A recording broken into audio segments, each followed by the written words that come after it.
Hello. This video is going to be about confidence intervals and hypothesis testing for a mean when you essentially have raw data. You have fewer than 30 data values and the standard deviation of the population is unknown. Alright, so the motivation for this particular problem is about door heights and essentially how doors have to be milled to rather exacting standards or else they won't fit into the opening. So here's just some general information that common doors are about 6 feet 8 inches. Then you have to have about 2 5/8 inches for room for the door, the top door jamb, and then the underlayment, and so on and so forth.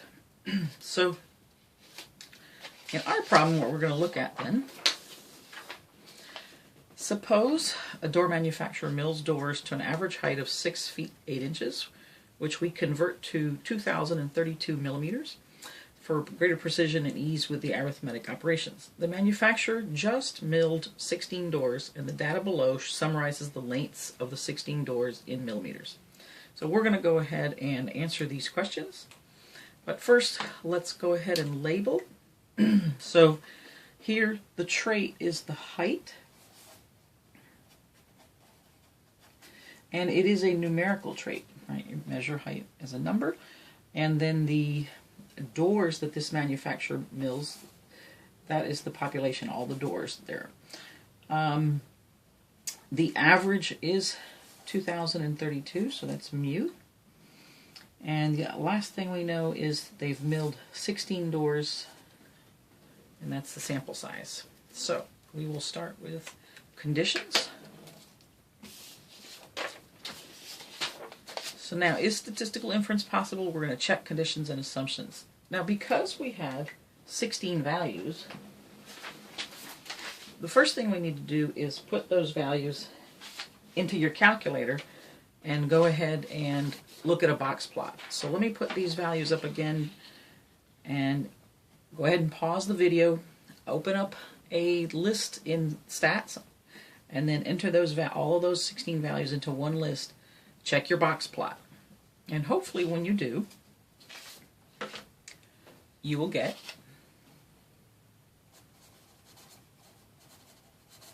the following.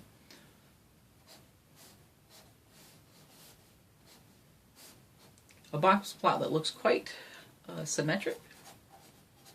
And here is its 5-number summary.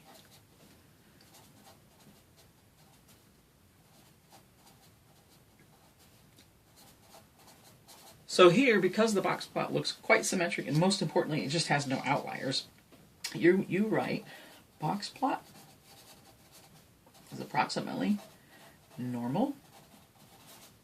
So the original population from which it came, we're going to assume, is also approximately normal. And so the idea here is that once we can assume the population distribution is normal, if we were to keep taking samples and finding the sample mean of those samples, the distribution of sample means would be approximately normal. So independent, so you could say the height of one door won't affect another. Or you could say n equal to 16 is less than 10% of all doors from this manufacturer. And of course, this sample of 16 doors that were just milled, we can consider it a random sample. They probably did everything they normally do when they mill doors, so there's probably nothing different about this particular set of doors that they milled. All right. So we've met all 3 conditions here, and that allows us to now go ahead and find a confidence interval.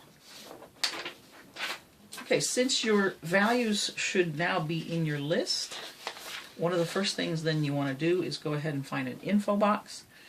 So you're going to press stat, calc, one variable statistic, and then enter your list, and you should get this.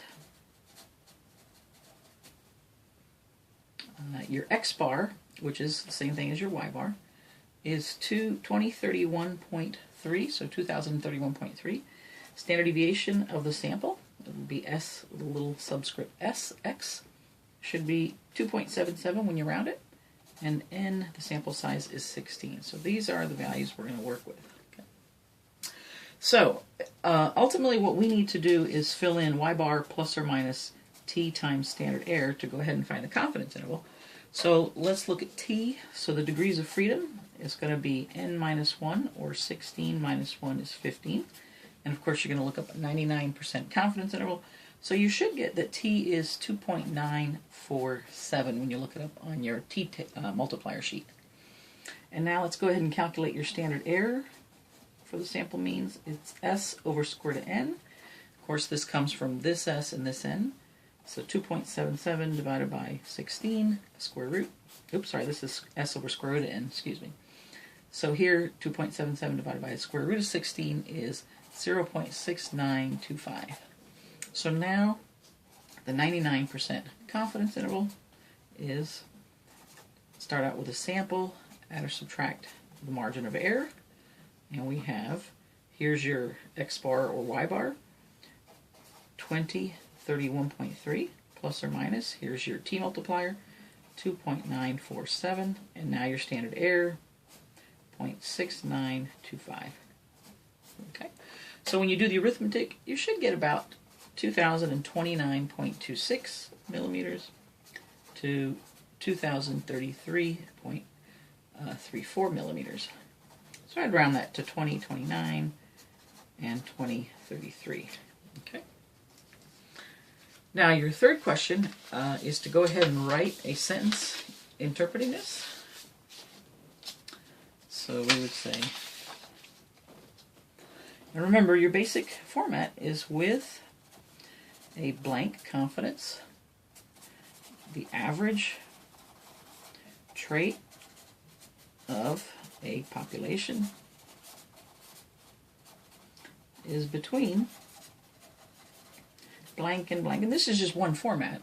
So there are others that are correct. So we're just going to use this one though and fill it in with a 99% confidence. The average, and in this case height, specifically in context for our problem, height, and then this is the population where the doors made by this manufacturer. So of all doors of this common type door made by this manufacturer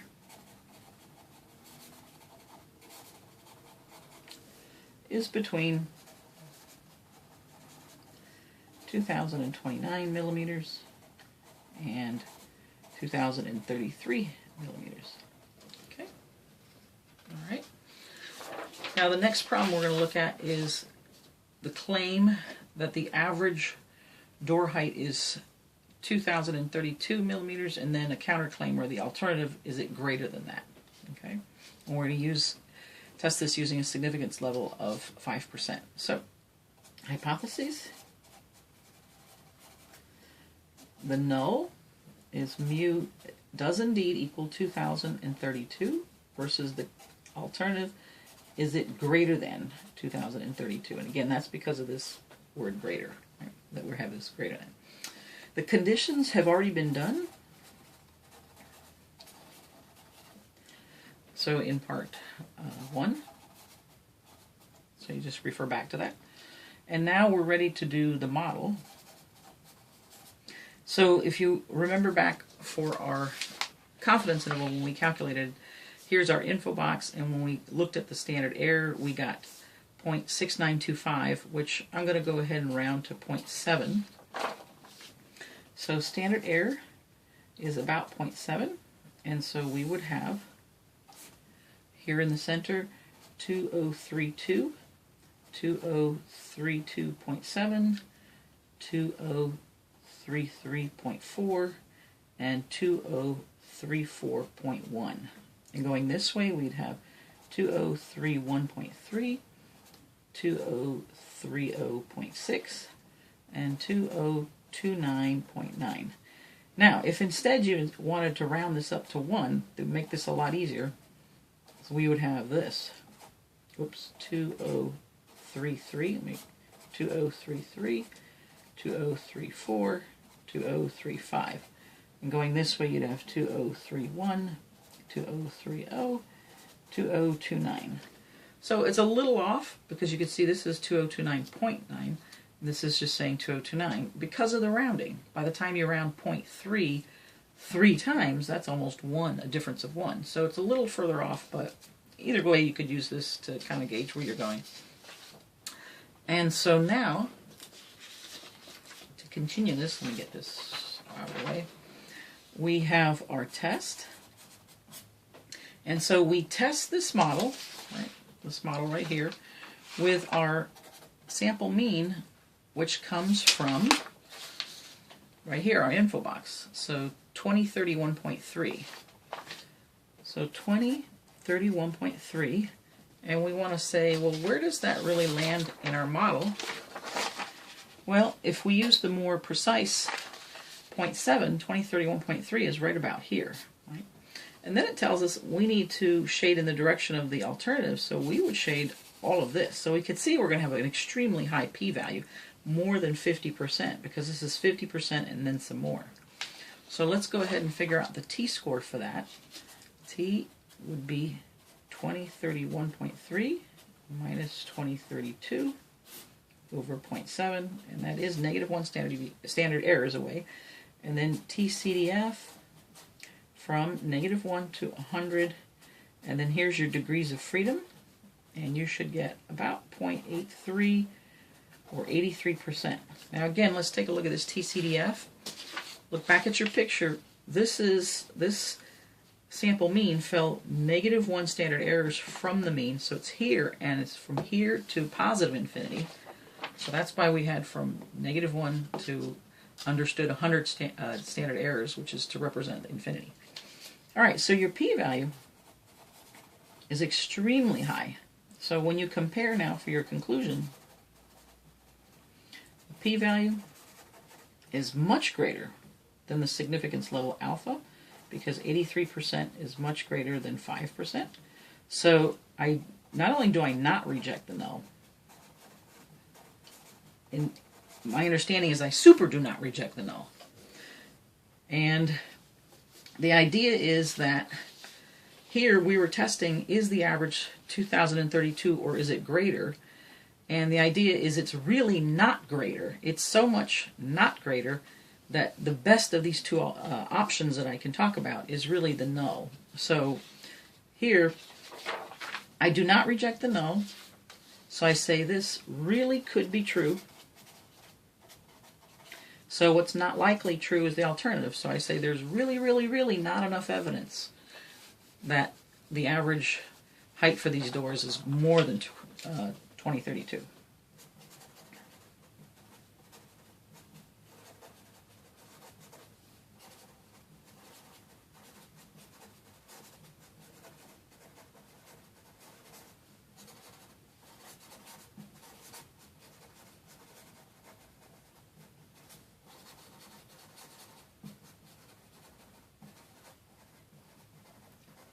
Okay. All right, and actually we can just tie this back to our confidence interval. So when we did our confidence interval, we got that mu was probably between 2029 and 2033. So when we tested when we did our hypothesis and we're testing 2032, that's well within this interval, because this interval is basically saying here 2029, 2033, we think mu is somewhere in here, and what we're testing, the claim, was 2032. Since we captured it, we expected the claim to be possible, therefore we wouldn't reject the claim, which is our null. So that's the tie-in. Thanks so much for listening.